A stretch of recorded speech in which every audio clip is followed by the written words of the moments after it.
I bet you didn't know your next car might have an AI brain, thanks to a secret handshake between GM and Nvidia.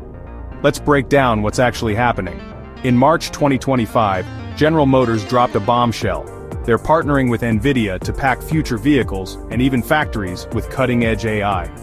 The highlight? GM's next-gen cars will run on Nvidia's Drive AGX platform, powered by the beastly Blackwell GPU. We're talking up to 1,000 trillion operations per second, turning smart cars into genius cars.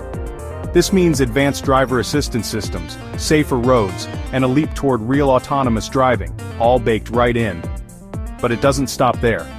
GM's factories are getting an AI makeover too, using Nvidia's Omniverse to build digital twins of their assembly lines.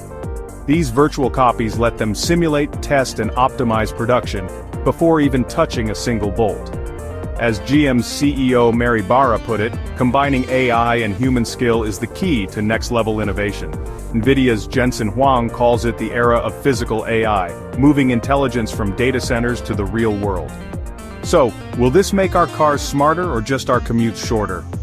Hit like, drop your thoughts below, and subscribe for more tech deep dives.